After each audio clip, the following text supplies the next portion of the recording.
Ang sinusulong ng ating Pangulong Bongbong, yung interes ng ating bansa. Walang personal dyan po. Hindi tulad ni Sara na nagbabiyahe kung saan-saan. Mga maisuglat rallies ang pinupuntahan mga kababayan. Pangsariling political interest po.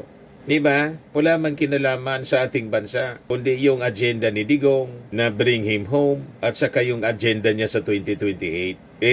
Early campaigning po. Nandun sa Singapore.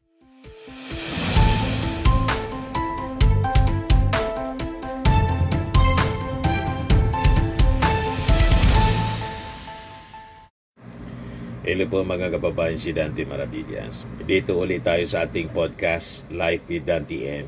Nasaan daw yung ating Pangulong Bongbong? Kasi hindi nakasama sa handshake photo ops ng mga ASEAN leaders.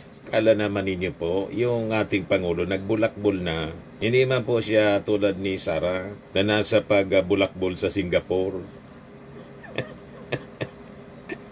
Nasa Singapore pala si Sara Duterte. Wala mang kausap ni isang leader ng bansa. Lahat na lang maisug rally. Yun ang bulakbol. Pero yung ating Pangulo, inaanap ninyo bakit wala sa handshake photo ops. Nagtatrabaho pa yung ating Pangulo. Sumobra yung meeting eh. Wala dito. 28 ASEAN-Japan Summit. Dito man wala yung ating Pangulo kasi busy. Hanap agad, mga kababayan. Where is President Marcos? Ang paliwanag po ni Press Officer Castro, yung ating Pangulo daw, wala sa handshake photo during the ASEAN-Japan Summit kasi sabi ni PCO Secretary Dave Gomez, na ang ginagawa daw yung photo opportunity, yung ating Pangulo ay nasa bilateral meeting pa, extended bilateral meeting with United Nations Secretary General Antonio Guterres. Na-late yung ating Pangulo kasi may kausap pa, hindi na nakasama doon sa photo opportunity. Importante din ito, mga kababayan, na meeting niya. Kaya nga extended. To clarify, sabi po ni Dave Gomez, the President was not present during the photo opportunity but he did attend the summit. Kailangan niya nung mangyari yung photo op, nasa extended bilateral meeting pa siya with Antonio Guterres. Ganon, mga kababayan. Siksik po yung schedule ng ating Pangulong Bongbong Marcos. Walang panahon para magbulakbol, mamasyal kung saan-saan. Wala man pong ganong ugali yung ating Pangulo. Kumbaga, pagtapos na yung meeting, halimbawa, may mga other programs na pinupuntahan yung ating Pangulo. Or may kasabay na bilateral meeting. Kasi hindi lang itong mga ASEAN leaders. Si Trump nga pumunta dyan sa Kuala Lumpur, mga kababayan. At ang importante dito sa mga meetings na ito, mga kababayan, ang sinusulong ng ating Pangulong Bongbong, yung interes ng ating bansa. Walang personal dyan po. Hindi tulad ni Sara na nagbabiyahe kung saan-saan. Mga maisuglat rallies ang pinupuntahan, mga kababayan. Pangsariling political interest po. Diba? Wala man kinalaman sa ating bansa, kundi yung agenda ni Digong na bring him home at saka yung agenda niya sa 2028. Early campaigning po. Nandun sa Singapore. Ang mga kasama niya, si Robin Padilla, yung kumendidato sa pagkasenador na natalo, lahat ito talunan, nandun siya. Wala man kakwenta-kwenta yung pakay niya. Sige lang ang gastos. Mga kababayan ng pera, sabi daw sa kanya daw. Pero alagan man pati yung kanyang security. Siya pa ang masaklap, mga kababayan. Sumusweldo siya sa kaba ng ating bayan. Wala man pong ginagawa na para sa bayan natin, kundi para sa kanyang sarili lang. Di ba, pagsayang ng oras po? At pagsayang ng taxes ng ating mga mamamayang Filipino kasi sumusweldo, wala mang trabaho. Wala mang ginagawang trabaho para sa bayan, kundi para sa sarili. Pero yung ating Pangulo po, tutok na tutok sa trabaho, kausap mga leaders ng mundo, kahit dito sa ASEAN Summit.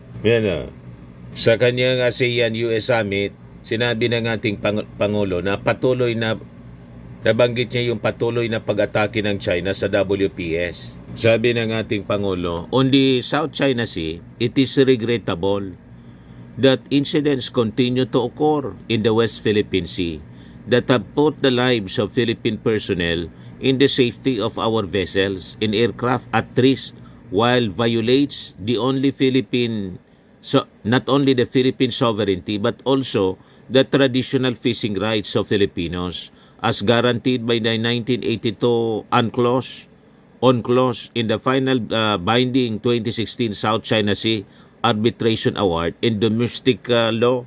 Makikita ninyo po, consistent ang posisyon ng ating Pangulo. Hindi niya binibitawan ang ating posisyon sa South China Sea o West Philippine Sea po. Grabe ang pangaboso po na ginagawa ng China sa atin. Mabutit may armed forces tayong matapang. O tingnan ninyo itong balita ngayon. The Armed Forces of the Philippines seizes suspected cyanide from Chinese fishers sa Ayungin po. Ito yung pinaglalaban mga kababayan ng ating Pangulong Bongbong. So nadiskubre ng ating Armed Forces ang illegal fishing activities noong October 24 gamit ang lason. So sabi dito sa report ng Armed Forces, yung mga personnel natin promptly escorted the unauthorized fishing boats out of the area in confiscated bottles containing suspected cyanide chemicals na ginagamit daw sa destructive fishing sa Ayungin. The swift and measured action prevented further harm to coral reefs and marine life. Although kanina may malungkot na balita mga kababayan kasi sabi dito, US Navy chopper jet went down in South China Sea. Bumagsak daw yung isang chopper tapos isang jet ng Amerika. Yan yung report 3 hours ago pa lang mga kababayan. Yan sabi dito sa report ng Inquirer. A United States Navy helicopter and fighter jet crashed in the South China Sea on separate occasions Sunday in what a retired U.S. Air Force officer described as a remarkable coincidence. The MH-60R Seahawk helicopter at saka yung FA-18F Super Hornet fighter jet went down in the waters of the South China Sea habang nagsasagawa daw ng routine operations from the aircraft carrier USS Nimitz. Ito yung naging pahayag ni US Pacific Fleet spokesperson Commander Matthew Alan Comer. Pero sabi dito sa balita, lahat naman daw na personnel involved are safe and in stable condition, sabi ni Comer. Yung cause ng incidents currently under investigation pa. Authorities have yet to specify the distance of the incidents from the nearest landmass. So it remains unclear whether they occurred in the West Philippine Sea, the part of the South China Sea within the Philippines exclusive economic zone or outside of it. Very sketchy pa yung balita, wala pa masyadong detalye mga kababayan. Pero siyempre yung mga DDS po tuwang-tuwa. Kasi yung mga DDS pro-China siyempre. Natutuwa sila pag ang Amerika mga kababayan may mga aksidente na nangyayari. Imbis na matuwa kasi yung Amerika sinusupport yung ating claim. Sinusupport yung ating mga sundalo na nagbabantay. Sila nandiyan because of the military agreement between the Philippine government, yung MDT, Mutual Defense Treaty. Ang gusto nila na pumapasok dito sa atin, yung China. Yun ang nakakalungkot mga kababayan. Yan tawag natin sa kanila mga makabagong makapili.